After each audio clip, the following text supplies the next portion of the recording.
Kami awali. Assalamualaikum warahmatullahi wabarakatuh. Kami dari kelas 10 akan 1 akan menjelaskan tentang materi bab 7 tentang perilaku ekonomi. A. Kebutuhan dan kelangkaan. Kebutuhan adalah sesuatu yang harus dipenuhi agar manusia dapat bertahan hidup. Macam-macam kebutuhan manusia. Kebutuhan manusia berdasarkan tingkat kepentingannya, yaitu kebutuhan primer, kebutuhan sekunder, dan kebutuhan tersier. Kebutuhan primer yaitu kebutuhan yang harus dipenuhi. Contohnya seperti pangan, sandang, dan papan. Kebutuhan sekunder yaitu kebutuhan tambahan. Contohnya seperti hiburan dan olahraga. Kebutuhan tersier yaitu kebutuhan yang muncul setelah kebutuhan primer dan kebutuhan sekunder terpenuhi. Contohnya seperti mobil mewah dan perhiasan. Kebutuhan manusia berdasarkan sifatnya, antara lain kebutuhan jasmani dan kebutuhan rohani. Kebutuhan jasmani contohnya seperti obat-obatan dan pakaian, sedangkan kebutuhan rohani contohnya seperti rekreasi dan beribadah. Kebutuhan manusia berdasarkan subjeknya terdiri dari dua, yaitu kebutuhan manusia individu dan kebutuhan manusia kelompok. Faktor yang mempengaruhi kebutuhan antara lain lingkungan, agama, pendapatan, usia, dan kemajuan peradaban. Kelangkaan adalah kesenjangan antara sumber daya ekonomi yang terbatas dengan jumlah kebutuhan hidup yang terbatas. B. Tindakan, motif, dan prinsip ekonomi. Tindakan ekonomi adalah usaha yang dilakukan manusia demi memenuhi kebutuhannya. Yang kedua, motif ekonomi. Motif ekonomi terdiri dari 3 bagian, yaitu motif memenuhi kebutuhan ekonomi, motif pertukaran barang, dan motif mengatur kegiatan ekonomi. Yang ketiga ada prinsip ekonomi, yaitu prinsip ekonomi dalam kegiatan produksi, prinsip ekonomi dalam kegiatan ekonomi, dan prinsip ekonomi dalam kegiatan distribusi. C. Kegiatan ekonomi. Kegiatan ekonomi dibagi menjadi 3. 1. Produksi. Produksi merupakan kegiatan menghasilkan barang atau jasa yang dapat dimanfaatkan oleh konsumen. Ada 3 faktor produksi, yaitu 1. Faktor sumber daya alam, 2. Faktor sumber daya manusia, 3. Faktor sumber daya modal, dan 4. Kewirausahaan. 2. Distribusi. Distribusi merupakan kegiatan penyaluran barang atau jasa dari produsen kepada konsumen. Ada 3 sistem distribusi, yaitu 1. Distribusi langsung, 2. Distribusi semi langsung, 3. Distribusi tidak langsung. Yang ketiga ada konsumsi. Konsumsi merupakan kegiatan mengurangi nilai guna barang atau jasa yang dilakukan oleh individu atau kelompok untuk memenuhi kebutuhan. Kegiatan ekonomi dikelompokkan menjadi 2. 1. Faktor ekonomi, 2. Faktor non-ekonomi. D. Pelaku ekonomi. Pelaku ekonomi dibagi menjadi 3. 1. Rumah tangga keluarga. Tugas utama rumah tangga keluarga dalam kegiatan ekonomi adalah sebagai konsumsi. Rumah tangga ini disebut juga rumah tangga konsumen. 2. Rumah tangga produsen. Rumah tangga produsen atau perusahaan adalah badan usaha yang menjalankan kegiatan produksi untuk menghasilkan keuntungan. 3. Rumah tangga negara atau pemerintah. Tugas utama pemerintah dalam perekonomian adalah mengatur kegiatan ekonomi agar berjalan lancar.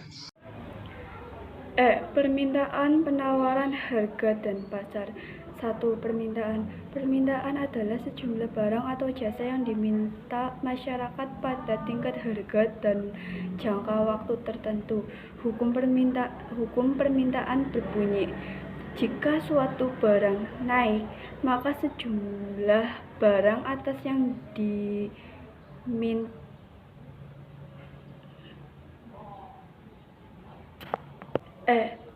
Permintaan, penawaran, harga, dan pasar. 1. Permintaan. Permintaan adalah sejumlah barang atau jasa yang diminta masyarakat pada tingkat harga dan jangka waktu tertentu. G. Lembaga keuangan. Lembaga keuangan adalah suatu lembaga yang bergerak di bidang keuangan untuk memberikan layanan jasa keuangan bagi masyarakat yang membutuhkan dalam rangka memenuhi kebutuhan hidupnya. Lembaga keuangan dibagi menjadi 2. Yang pertama, lembaga keuangan bank. Lembaga keuangan bank adalah lembaga keuangan yang berwenang menghimpun dana dari masyarakat dalam bentuk tabungan, giro, dan deposito. Lembaga keuangan bank dibagi menjadi 3 jenis, yaitu bank sentral, bank umum, dan bank perkreditan rakyat. Fungsi bank umum antara lain sebagai agen of trust, agen of development, dan agen of service. Yang kedua, lembaga keuangan non-bank. Lembaga keuangan non-bank, non-depository finansial adalah semua badan selain bank yang melakukan kegiatan dalam bidang keuangan. Jenis-jenis lembaga keuangan non-bank adalah pasar modal, pasar uang, koperasi simpan pinjam, perusahaan pegadaian, dan lain-lain. H. Uang. Uang merupakan suatu benda yang berfungsi mengukur nilai, menukar, dan melakukan transaksi jual-beli. Uang memiliki 3 jenis nilai, yaitu nilai nominal, nilai intrinsik, dan nilai real. Nilai nominal adalah nilai tetap yang tertera pada uang.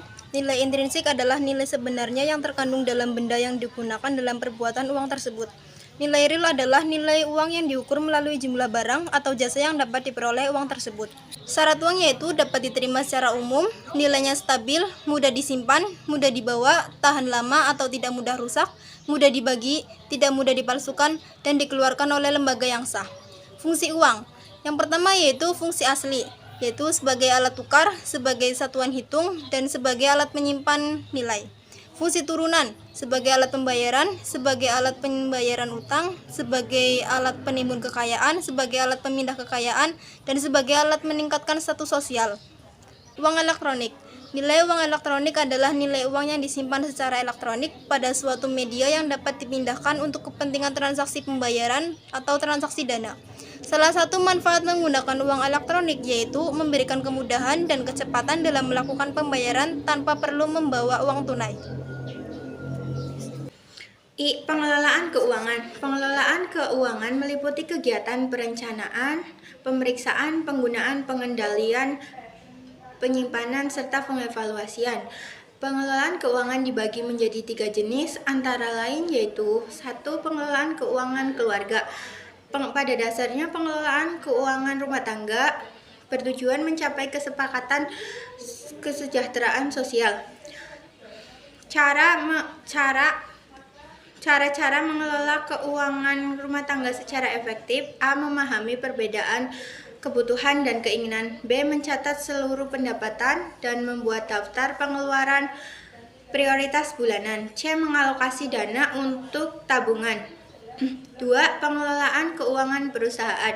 Pengelolaan keuangan perusahaan adalah segala aktivitas yang bertujuan untuk perolehan pendanaan dan dari pengelolaan aset perusahaan dengan beberapa tujuan menyeluruh. 3. Pengelolaan keuangan negara, antara lain A. Pendapatan negara, B. Belanja negara, C. Tujuan pengelolaan keuangan negara. C. Hak dan kewajiban jasa keuangan. Jasa keuangan adalah bank umum, bank perkreditan rakyat (BPR), perusahaan efek, penasehat investigasi. J. Hak dan kewajiban jasa keuangan. Jasa keuangan adalah bank umum, bank perkreditan rakyat (BPR), perusahaan efek, penasehat investasi, bank kustodion, dana pensiun, perusahaan asuransi, perusahaan preasuransi, dan lain-lain. Komponen jasa keuangan adalah pihak yang menempatkan dananya atau memanfaatkan pelayanan yang tersedia di lembaga jasa keuangan. K. Kesejahteraan sosial. Kesejahteraan sosial adalah kondisi terpenuhinya kebutuhan material, spiritual, dan sosial warga negara agar dapat hidup layak dan mengembangkan diri sehingga dapat melaksanakan fungsi sosialnya. Yang pertama ada pengaruh kelangkaan, permintaan, penawaran, dan harga terhadap kesejahteraan. Yang seperti kita ketahui, harga keseimbangan dapat terjadi ketika jumlah permintaan sama dengan jumlah penawaran. Jumlah permintaan dan jumlah penawaran tidak selamanya sama. Ada kalanya jumlah permintaan lebih besar daripada jumlah penawaran, dikarenakan ketersediaan barang dan jasa yang terbatas atau langka. 2. Upaya pemerintah mengatasi masalah kelangkaan guna mencapai kesejahteraan sosial. A. Memberikan subsidi. Subsidi adalah bantuan yang diberikan oleh pemerintah kepada produsen dan konsumen. Subsidi adalah agar harga suatu produk tidak merugikan produsen dan konsumen. B. Menentukan harga tertinggi. Harga tertinggi adalah batas tertinggi harga penjual yang harusnya ditaati oleh produsen. C. Membangun kerjasama ekonomi antar daerah. Dengan kerjasama ekonomi antar daerah, kelebihan dapat dimanfaatkan oleh daerah lainnya. Dan sebaliknya, kekurangan dapat dibantu oleh daerah lainnya. 3. Kegiatan ekonomi dalam meningkatkan kesejahteraan sosial. Dalam rangka meningkatkan kesejahteraannya, pemerintah melalui badan usaha milik negara, badan usaha milik swasta, dan koperasi menjadi pilar atau tiang utama pelaksanaan perekonomian Indonesia. Sekian penjelasan dari kelompok kami, kurang lebihnya mohon maaf. Kami akhiri. Wassalamualaikum warahmatullahi wabarakatuh.